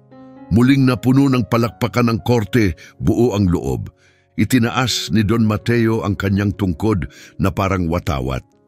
Isulat ninyo ito, sigaw niya, nanginginig ngunit may tapang ang boses. Baril ang dala ng hasyenda, katotohanan ang sa atin. At kung may masamang mangyari, alam ng lahat kung sino ang dapat sisihin. Sinamantala ni Leonardo ang pagkakataon, pilit sumingit sa karamihan, mahigpit ang hawak sa kanyang kwaderno. Kailangan kong makalabas, aniya puno ng pag-aalala. Kailangan kong makarating sa telegrapo bago nila maputol ang komunikasyon. Bukas, kailangang malaman ng buong bansa kung anong nangyari dito. Mabilis na lumibot ang mga magsasaka sa kanya, muling nagtatalo. Delikado, babala ng ilan. Kung hindi siya aalis, walang makakaalam, sagot naman ng iba. Tumingin si Luka kay Leonardo, hindi na tinag. Ihahatid kita sa gilid na pinto, anya. Kung may tamang panahon para sumugal, ngayon na yon. Napangisi si Mendoza, puno ng panguuyam. Hayaan ninyong umalis siya, malamig niyang sabi. Kapag tinamaan siya ng bala, baka noon niyo lang maintindihan na hindi kayang pigilan ng salita ang bala. Nag-ingay ang mga tao sa galit, ngunit itinaas ni Luka ang kamay, humihingi ng katahimikan. Mas makapangyarihan ang salita kaysa sa inyong mga armas, sagot niya, kalmado ngunit matalim. Dahil ang salita ay nabubuhay sa alaala sa kasaysayan at sa puso ng bayan. Tumingin si Leonardo sa kanya, puno ng damdamin ang mga mata. Kapag naipadala ko ang mensahe, anya, hindi ka na lang magiging isang magsasaka. Ikaw ang magiging tinig ng buong bayan. Lalong lumalim ang tensyon sa loob ng silid. Sa labas, sumasayaw ang mga apoy sa dilim, nagtapon ng mga aninong nakakakilabot sa mga pader ng korte habang sumisigaw ng mga utos ang mga tauhan ng hasyenda. Biglang muling umalingaw-ngaw ang isang putok ng baril, mas malapit na ngayon. Nayanig ang natitirang mga salamin sa bintana. Humarap ang mahistrado sa mga gwardya. Hayaan ninyong makalabas ang mamamahayag, utos niya. Buong pahintulot ko ang bitbit niya. Sandaling nag-alinlangan ng mga gwardya, ngunit kalaunan ay tumango. Binuksan nila ang gilid na pinto, ibinunyag ang kadiliman ng gabi na tanging apoy mula sa mga sulo ang nagbibigay liwanag. Huminga ng malalim si Leonardo, tila isang sundalong handang sumugod. Handa na ako, Aniya, tumingin kay Luka. Ipinatong ni Luka ang kamay sa kanyang balikat. Huwag kang tumakbo para sa sarili mo, tumakbo ka para sa ating lahat. Bahagyang tumango si Leonardo at nagsimulang tumakbo, sinamahan ng ilang magsasakang humarang para protektahan siya habang lumalabas. Sa loob, nanatiling tahimik ang lahat. Nag-echo ang mga sigaw mula sa labas. Ang yabag ng kabayo ay unti-unting nawala sa dilim habang ang mamamahayag ay nawala sa gabi. Napangisi si Hukom Hector. Makikita niyo, Aniya, may pangungutyang tono. Hindi siya makararating. Tiningnan siya ng mahistrado, puno ng pagkasuklam ang mukha, ngunit wala siyang sinabi. Lumipas ang mga minuto, mabigat ang bawat segundo. Pagkatapos, biglang bumukas muli ang pinto at pumasok ang isang batang magsasaka, hingal na hingal. Nakarating siya, sigaw nito.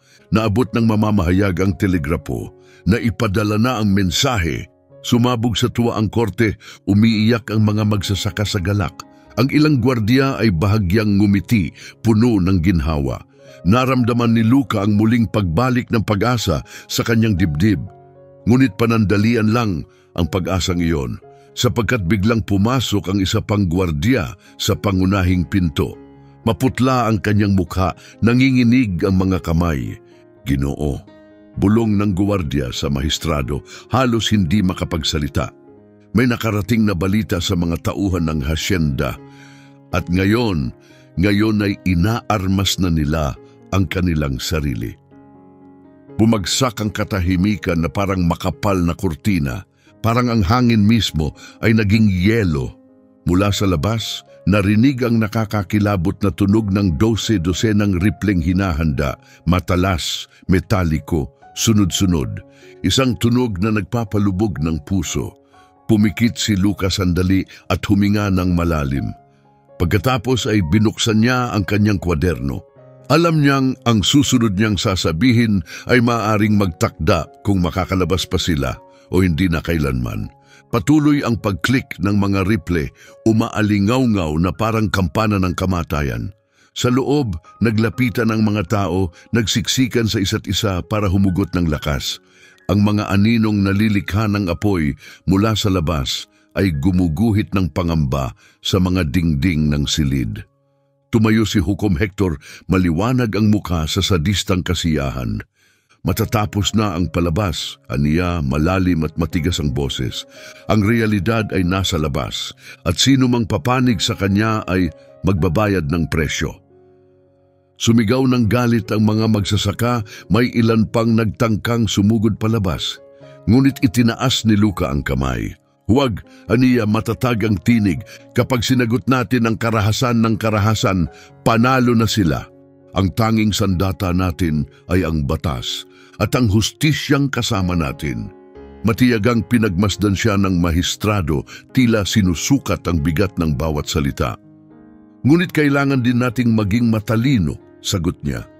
Hindi natin maaaring hayaan na maging masakir ang lugar na ito. Lumapit si Don Mateo, mabagal ang hakbang at nakaalalay sa tungkod. Naiparating na sa bansa ang mensahe, aniya. Nakadaan na ang mamamahayag. Kapag sinaktan nila tayo ngayon, dudurugin sila ng katotohanan sa bandang huli. Napangisi si Mendoza, may kasamang mapait na halakhak. Katotohanan? Pangungutya niya. Hindi pinipigilan ng katotohanan ang mga bala. Sa oras na mabasa pa yan sa dyaryo, nakalibing na kayong lahat. Umigting ang galit sa mukha ng mahistrado. Ngunit bago pa siya makapagsalita, tumingin si Luka kay Mendoza at mahinahong sumagot. Maaring patahimikin ng mga bala ang aming mga tinig, pero hindi nila kayang burahin ang mga bagay na nasulat na. At ang nasulat ay nabubuhay magpakailanman. Muling bumagsak ang bigat ng katahimikan, parang lahat ay napigil ang paghinga. Pagkatapos ay lumakad ang mahistrado pabalik sa upuan at nagsalita sa buong korte na may autoridad. Pakinggan ninyong mabuti. Simula ngayon, ang sesyong ito ay opisyal na suspendido. Mananatiling suspendido hanggang dumating ang National Guard. Namutla si Hukom Hector. Wala kang karapatan. Ito ay labag sa autoridad ko. Hindi, maring sagot ng maestrado.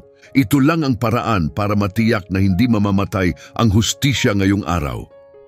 Sa labas, sinimulang pukpukin ng mga tauhan ng hasyenda ang mga pintuan ng korte gamit ang dulo ng kanilang mga riple. Sa loob, hinila ng mga magsasaka ang mga upuan at mesa para harangan ang bawat pasukan. Gumawa ng mga harang ang mga estudyante ng batas gamit ang mga libro at kahoy. Lalong bumigat ang hangin, bawat paghinga ay pakiramdam ay laban para mabuhay. Humakbang si Luca sa gitna ng silid at itinaas ang kanyang kwaderno na parang watawat. Tandaan ninyo ang sandaling ito, sigaw niya. Hindi tayo nag-iisa, bahagi tayo ng mas malaking bagay at kapag binalikan tayo ng kasaysayan, hindi tayo ilalarawang mga magsasakang wasak, kundi isang bayan na tumindig. Sumabog ang palakpakan sa loob ng korte, nag-apakan ng mga magsasaka sa saliw ng tunog, yumanig ang sahig, isang awit ng pag-aalsa at paninindigan. Humarap si Hukom Hector kay Mendoza, halatang desperado. Gumawa ka ng paraan, sigaw niya. Huwag mo siyang hayaang maging martir.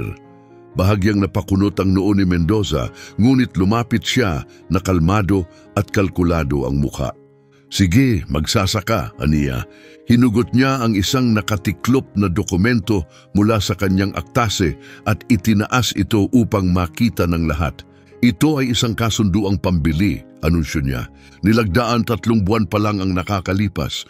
Ang sarili mong pinsan, si Marco Rivas, ay kinikilalang lehitimong may-ari ng lupang pinagtatalunan. Bumagsak agad ang katahimikan sa silid, parang alon ang pagkabigla ng mga tao. Nagkatinginan ng mga magsasaka, hindi makapaniwala. Lumamig ang tono ng boses ni Mendoza. Itatanggi mo ba? Tatalikuran mo ba ang sarili mong kadugo? Ang dugong sinasabi mong dahilan ng karapatan mong narito. Ipinukpok agad ni Hukom Hector ang martilyo, waring sabik. Sapat na ito para ibasura ang buong kaso ninyo. Sumiklab ang galit sa loob ng korte. Sumigaw ng pagkakanulo ang mga magsasaka. Pangalan ni Marco ang isinisigaw. Inaakusahan ng pagtataksil. Itinaas ng mahistrado ang boses upang patahimikin ang lahat at inabot ang dokumento. Siniyasat niya ito pagkatapos ay ipinasa sa mga pulis upang suriin. Masusing pinag-aralan nila ang pirma. Hindi ito tugma sa mga naunang tala ni Marco Rivas. Mabilis ang tibok ng puso ni Luca habang bumalik sa kanya ang isang alaala. Minsang sinabi sa kanya ng pinsan, huwag kang pipirma sa kahit ano hanggat hindi mo muna ipinakita sa akin. Akala nila, mabibili nila tayo sa panlilin lang, sigaw ni Luca. Peke ito, hindi pipirma si Marco sa ganito. Tumaas ang kilay ni Mendoza, malamig ang mukha. Ibinibintang mo ba na may pandaraya ang korte? Muling kumalat ang bulungan, mabilis na lumalaki tulad ng alon. Hindi na nagsalita ang mahistrado basta't isinara niya ang dokumento ng mariin. Magpapatawag ba tayo ng mga eksperto sa pagsusuri ng sulat kamay? Tanong ng mahistrado, kalmado ang boses. Walang desisyon ang ibibigay hanggat hindi natin natutuklasan ang buong katotohanan. Ngunit hindi na balisa si Mendoza. Sa halip lalo pang lumawak ang malamig niyang ngiti. Kunin niyo ang lahat ng oras na gusto ninyo para sa pagsusuri ninyo dahil pag natapos na kayo, biglang may malakas na langit-ngit na pumigil sa kanya. Umuungol ang mga pangunahing pintuan dahil sa mga malalakas na hampas mula sa labas. Atras agad ang mga magsasaka, takot na unti-unting nagiging galit. Itinaas ni Luca ang kanyang kwaderno at sumigaw mula sa kaibuturan ng kanyang dibdib. Manindigan kayo! Ang katotohanan ay hindi bumabagsak sa palakol o baril. At sa kadash-dash, isang pangalawang putok ang umalingaw-ngaw, ngunit sa pagkakataong ito, nanggaling ito mula sa loob ng korte. Umikot ang tunog sa mga pader, parang kulog na ikinulong sa silid. Isang saglit ng walang hiningang katahimikan hanggang sa isang sigaw ang bumasag dito. Bumagsak ang isang lokal na guwardiya, duguan ng braso. Bumagsak ang korte sa kaguluhan. Sumigaw ang mga tao. May mga yumuko. Ang iba ay natakot na ito na ang simula ng masaker. Sino ang bumaril? Sigaw ng isa. Lahat ng mata ay gumalaw hanggang sa matuon sa isang binatang lalaki na kasuot ng uniforme ng gwardiya, ngunit malinaw na hindi isa sa kanila. May usok pa sa baril na hawak niya. Isa siyang tagapangasiwa na nagpapanggap. Sumabog sa galit ang mga tao, sumugod ang mga magsasaka, handang umatake. Ngunit pumagit na si Luka, nakataas ang mga braso. "Huwag," sigaw niya. "Hindi ganito, hindi sa pamamagitan ng karahasan." Inutusan ng mahistrado na agaran siyang alisan ng armas. Idinura ng lalaki sa sahig, puno ng paghamak. "Sumigaw kayo ng sumigaw," mariin niyang sabi. "Marami pa akong kasamahan sa labas. Walang makakalabas na buhay." Tumayo si Hukom Hector, halatang nasisiyahan. "Kita niyo?" Anyas, palaging nananalo ang takot. Ngunit nilamon ng sigawan ang kanyang tinig. Hindi umatras ang mga magsasaka. Sa halip sila'y nagsama-sama, naghawakan ng kamay, balikat sa balikat, bumuo ng tanikala ng pagkakaisa. At pagkatapos, nagsimula silang umawit. Isang himig, mahina sa simula, ngunit palakas ng palakas. Puno ng hilaw, hindi matitinag na lakas. Isang tinig na ipinanganak sa pagkakaisa, sa paglaban, sa pag-asa. Nayanig ang buong korte, hindi dahil sa armas, kundi sa paninindigan. Nagkatinginan sina Hector at Mendoza, hindi makapaniwala sa tugon na hindi nila inaasahan. Sinamantala ng mahistrado ang pagkakataon. "Pakinggan niyo ako!" Sigaw niya, humihiwa sa himig ang kanyang tinig. "Nakipag-ugnayan na ako sa National Guard. Paparating na sila. Sinumang susubok gibain, ang mga pintuang ito ay ituturing na kaaway ng Estado." Sumimangot si Mendoza. "At naniniwala ka ba talagang aabot sila sa oras?" Hindi siya sinagot ng mahistrado, ngunit malinaw ang apoy sa kanyang mga mata. Sa gitna ng silid, muling lumapit si Luka. Itinaas niya ang kanyang kwaderno. Hindi na lang isang gamit, kundi isang sagisag. At nagsalita siya, nilalagpasan ang lakas ng awitin. "Ngayong araw, sinubukan tayong patahimikin ng panlilibak, ng kasinungalingan at ng armas. Pero hindi ako nag-iisa dito, kasama ko kayong lahat at kasama ninyo ako." Sumabog sa sigawan ng mga tao, ang awit ay naging sigaw ng pagbangon. Paulit-ulit na ipinukpok ni Hector ang kanyang martilyo, pilit kinukuha ang kontrol, ngunit walang nakinig. Bumuka ang bibig ni Mendoza, ngunit nalunod ang kanyang mga salita sa tinig ng bayan. Pagkatapos, isang bagong tunog ang sumingit sa ingay. Hindi putok, hindi sigaw, kundi ang malinaw na ritmo ng mga tambol at ang paghihip ng mga trumpeta. Dumating na ang National Guard. Sa labas, nagsimula ng magtakbuhan sa takot ang mga tagapangasiwa. Isa-isa silang tumakas. Ang liwanag ng kanilang mga sulo ay unti-unting naglaho sa kadiliman. Tanging ang tunog ng papalayong mga kabayo ang naiwan. Sa loob ng korte, pumutok ang palakpakan at pag-iyak. Nagyakapan ng ilan, ang iba'y lumuhod, umiiyak at nagpasalamat. Huminga ng malalim ang mahistrado, ang tinig ay kalmado ngunit matatag. Magwawagi ang hustisya niya. Ang kasong ito ay dadalhin sa kataas-taasang hukuman. Kasama ang bawat patotoo, bawat dokumento, bawat katotohanan. At isinusumpa ko sa inyo, hinding-hindi mabubura ang nangyari rito ngayong araw. Si Hector tuluyang natalo ay napaupo sa kanyang upuan. Sa tabi niya ibinaba ni Mendoza ang tingin, masikip ang bibig sa kapaitan.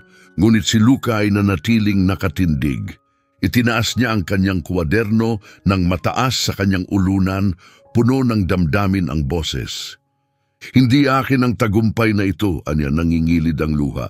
"Sa lolo ko ito, sa lahat ng lolo natin ito." Tumagos sa puso ng mga magsasaka ang kanyang mga salita, mas makapangyarihan pa sa anumang armas. Muling sumiklab ang awitin, mas malakas kaysa kailanman, umaling-aungaw sa loob ng silid na may lakas ng kasaysayan. Makalipas ang ilang linggo, lumabas sa mga pahayagan sa kabisera ang mga headlines. Isang magsasaka ang bumuwag sa kayabangan ng isang hukom. Nagwagi ang hustisya sa San Isidro. Ang pangalang Luca Rivas ay naging higit pa sa isang pangalan, naging simbolo ito, isang bandila ng paglaban.